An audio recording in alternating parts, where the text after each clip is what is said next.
اعوذ باللہ من الشیطان الرجیم بسم اللہ الرحمن الرحیم وقضى ربک الا تعبدوا الا ایاہ وبالوالدین احسانا۔ سورہ بنی اسرائیل کا تیسرا رکوع ہے۔ اولاً تو اس آیت مبارکہ میں اللہ نے یہ حکم فرمایا کہ اس کے علاوہ کسی کی عبادت نہ کرو۔ انبیاء اکرام علیہم الصلاۃ والسلام کی تمام شریعتوں کا سب سے بڑا یہی حکم ہے، اور اس حکم کی تعمیل کرنے کے لیے اللہ رب العزت نے تمام نبیوں اور رسولوں کو بھیجا اور کتابیں نازل فرمائی، جس میں حکم یہ کہ عبادت اللہ کی ذات کے علاوہ کسی کی نہیں کرنی۔ اپنے حق کے ذکر کرنے کے بعد رب ذوالجلال نے حقوق العباد میں سب سے پہلا حکم والدین کے ساتھ حسن سلوک کا دیا۔ فرمایا وبالوالدین احسانا، والدین کے ساتھ حسن سلوک کرو۔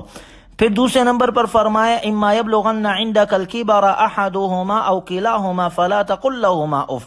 اگر والدین میں سے دونوں یا ان میں سے کوئی ایک بڑھاپے کو پہنچ جائے تو ان کو اف تک مت کہو۔ مقصد یہ ہے کہ کوئی بھی ایسا کلمہ ان کی شان میں زبان سے نہ نکالو جس سے ان کی تعظیم میں فرق آتا ہو یا جس کلمے سے ان کے دل کو رنج پہنچتا ہو۔ لفظ اف بطور مثال کے ذکر فرمایا۔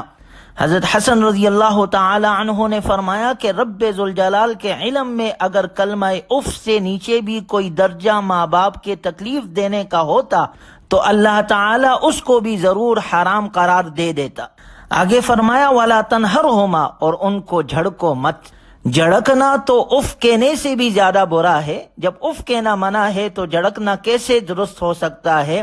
لیکن پھر بھی واضح فرمانے کے لیے رب ذوالجلال نے خاص طور پر جھڑکنے کی صاف اور صریح الفاظوں میں ممانعت فرما دی، اور آگے حکم دیا وَقُلْ لَهُمَا قَوْلًا كَرِيمًا، ماں باپ سے خوب ادب کے ساتھ بات کرنا، اچھی بات کرنا، لب و لہجے میں نرمی اور الفاظ میں توقیر اور تکریم کا خیال رکھنا، اور اس کے ساتھ ساتھ فرمایا وَخْفِضْ لَهُمَا جَنَاحَ الذُّلِّ مِنَ الرَّحْمَةِ، یعنی ماں باپ کے سامنے شفقت سے انکساری کے ساتھ جھکے رہنا۔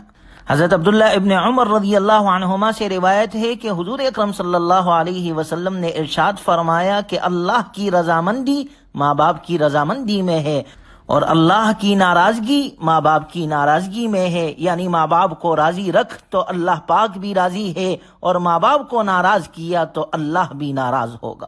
اور یہ ساری نصیحتیں ذکر کرنے کے بعد فرمایا اپنے ماں باپ کے لیے یہ دعا بھی کرتے رہا کرو وَقُلْ رَبِّ ارْحَمْهُمَا كَمَا رَبَّيَانِي صَغِيرًا، اے میرے رب ان دونوں پر رحم فرما جس طرح انہوں نے بچپن پر مجھ پہ رحم کیا، میری پرورش کی، مجھے پالا پوسا، کھلایا پلایا، سکھایا، ساری چیزیں کی۔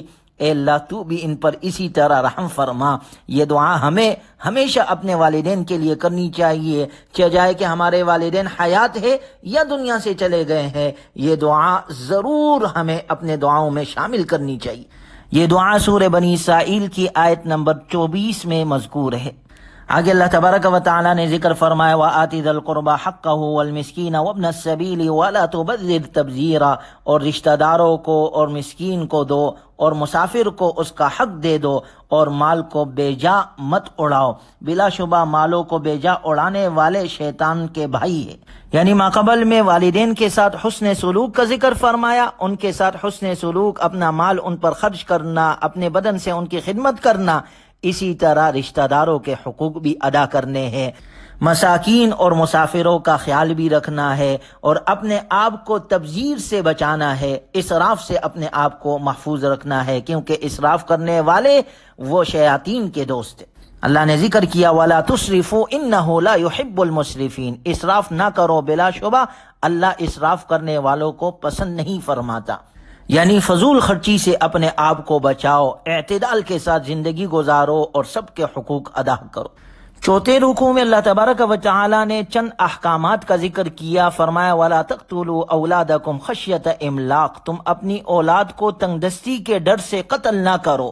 نَحْنُ نَرْزُقُهُمْ وَإِيَّاكُمْ، ہم تمہیں بھی رزق دیں گے اور انہیں بھی رزق دیں گے۔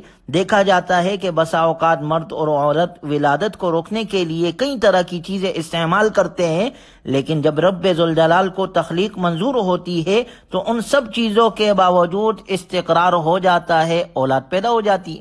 آنے والے انسانوں کو یہی خیر خواہ جو ان کی آمد اور پیدائش کو روکنے کے لیے زور لگا رہے ہیں، انہیں وقت سے پہلے آنے والوں کی روزی کی تو فکر ہے، لیکن موجودہ انسانوں کی جانوں کا کوئی فکر نہیں۔ انہیں جگہ جگہ قتل کرتے ہیں اور قتل کرواتے ہیں، اور ایسے آلات حرب تیار کر رہے ہیں جو 2 منٹ میں پورے عالم کی تباہی کا باعث بن سکتے۔ لہذا بغیر کسی وجہ کے اولاد کی پیدائش کو روکنا یا بند کر دینا یہ مناسب نہیں ہے، اس سے اپنے آپ کو بچانا چاہیے۔ دوسرا حکم فرمایا وَلَا تَقْرَبُوا الزِّنَا إِنَّهُ كَانَ فَاحِشَةً وَسَاءَ سَبِيلًا، اور زنا کے پاس بھی مت بٹکو، بلا شبہ وہ بڑی بے حیائی اور بری راہ ہے۔ غور کیا جائے تو آج کے معاشرے میں بے حیائی کو ہنر اور حیا کو عیب سمجھا جانے لگا ہے۔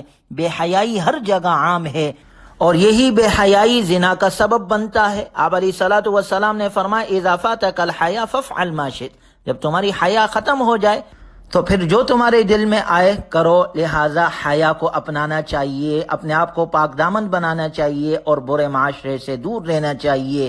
تیسرا حکم اللہ نے فرمایا وَلَا تَقْتُلُوا النَّفْسَ الَّتِي حَرَّمَ اللَّهُ إِلَّا بِالْحَقِّ، اور اس جان کو قتل نہ کرو جس کا قتل اللہ نے حرام قرار دیا ہے، یعنی اللہ نے جس جان کو قتل کرنے سے منع فرمایا اسے قتل مت کرو۔ جس کسی جان کا قتل کرنا شریعت اسلامیہ میں حلال نہیں ہے اس کا قتل کر دینا گناہ کبیرہ میں سے ہے، اور اس کے بارے میں سخت وعیدیں آئی ہے، لہٰذا اس سے اپنے آپ کو محفوظ فرماؤ۔ چوتھا حکم فرمایا وَلَا تَقْرَبُوا مَالَ الْيَتِيمِ إِلَّا بِالَّتِي هِيَ أَحْسَنُ حَتَّى يَبْلُغَ أَشُدَّهُ، کہ یتیم کے مال کے قریب نہ جاؤ مگر اچھے طریقے پر جو مستحسن ہو، یہاں تک کہ وہ اپنے جوانی کو پہنچ جائے۔ یعنی یتیموں کے مال سے اپنے آپ کو بچاؤ، ان کے مال حاصل کرنے کی کوشش نہ کرو بلکہ ان کے ساتھ حسن سلوک کرو۔ پانچواں حکم فرمایا وَأَوْفُوا بِالْعَهْدِ، کہ عہد کو پورا کرو، اور ساتھ میں یہ فرمایا ان العہد کان مسئولا، وعدے کے بارے میں سوال ہوگا۔ بہت سارے لوگ عہد تو کر لیتے ہیں لیکن اس کی ذمہ داری محسوس نہیں کرتے اور قصداً عہد کی خلاف ورزی کرتے ہیں۔ اس طرح کے لوگوں کو متنبہ کیا گیا ہے کہ وعدے کے بارے میں سوال کیا جائے گا، وعدوں کو نہ توڑو۔ چھٹے نمبر پر اللہ نے حکم دیا وَأَوْفُوا الْكَيْلَ إِذَا كِلْتُمْ وَزِنُوا بِالْقِسْطَاسِ الْمُسْتَقِيمِ ذَلِكَ خَيْرٌ وَأَحْسَنُ تَأْوِيلًا، اور جب تم ناپو تو پورا ناپو اور صحیح ترازو سے تولو، یعنی ناپ تول پورا کیا کرو اور ٹھیک ترازو سے تولا کرو۔ کیوں؟ ذَلِكَ خَيْرٌ وَأَحْسَنُ تَأْوِيلًا، کہ احکام پر عمل کرنا بہتر ہے اور انجام کے اعتبار سے اچھی چیز ہے۔ آگے اللہ تبارک و تعالیٰ نے ذکر فرمایا وَلَا تَقْفُ مَا لَيْسَ لَكَ بِهِ عِلْمٌ، اور جس بات کا علم نہ ہو اس کے پیچھے نہ پڑو کہ یہ کیوں ہے، کیسا ہے، کیا کر رہا ہے۔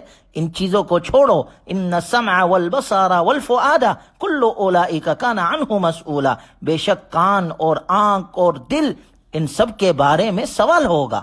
وَلَا تَمْشِ فِي الْأَرْضِ مَرَحًا، اور زمین میں اتراتا ہوا مت چل، یعنی تکبر کی چال مت چلو۔ کیوں؟ اِنَّكَ لَن تَخْرِقَ الْأَرْضَ وَلَن تَبْلُغَ الْجِبَالَ طُولًا، بے شک تو ہرگز زمین کو پھاڑ نہیں سکتا اور ہرگز پہاڑوں کی لمبائی کو پہنچ نہیں سکتا۔ اخیر میں اللہ تبارک و تعالی نے ذکر فرمایا کُلُّ ذَلِكَ كَانَ سَيِّئُهُ عِندَ رَبِّكَ مَكْرُوهًا، یہ سب برے کام تیرے رب کے نزدیک ناپسندیدہ ہے، یعنی ہر بری بات، ہر برا کام، ہر برا فعل، اس سے اپنے آپ کو محفوظ کریں۔ برے کام سے، برے لوگوں سے، برے صحبتوں سے خود بھی بچے، اپنے اولادوں کو بھی بچائے۔ اچھی صفات، اچھے اخلاق، اچھے اعمال خود بھی کرے، اچھی صفات اپنے اندر پیدا کرے اور اپنے اولادوں میں بھی اس کو پیدا کرنے کی کوشش کرے۔ ذَلِكَ مِمَّا أَوْحَىٰ إِلَيْكَ رَبُّكَ مِنَ الْحِكْمَةِ، یہ باتیں اس حکمت میں سے ہے جو آپ کے رب نے آپ علیہ الصلوۃ والسلام کی طرف وحی کے ذریعے سے بھیجی، اور ہمیں آپ علیہ الصلوۃ والسلام کی نسبت سے یہ ہمیں بھی ملی۔ گویا ہم ان تمام باتوں پر عمل کرنے والے ہو، قرآنی تعلیمات کو اپنانے والے ہو، جن چیزوں کا حکم دیا ہے اس کو کرنے والے ہو، اور جن چیزوں سے منع کیا گیا ہے اس سے اپنے آپ کو روکنے والے ہو، تو معاشرہ خود بخود اچھا بنتا جائے گا۔ اللہ تعالی ہمیں قرآنی تعلیمات پر عمل کرنے کی اور جناب رسول اللہ صلی اللہ علیہ وسلم کے سنتوں کے مطابق اپنی بقیہ زندگی گزارنے کی توفیق عطا فرمائے۔ وآخر دعوانا ان الحمد للہ رب العالمین۔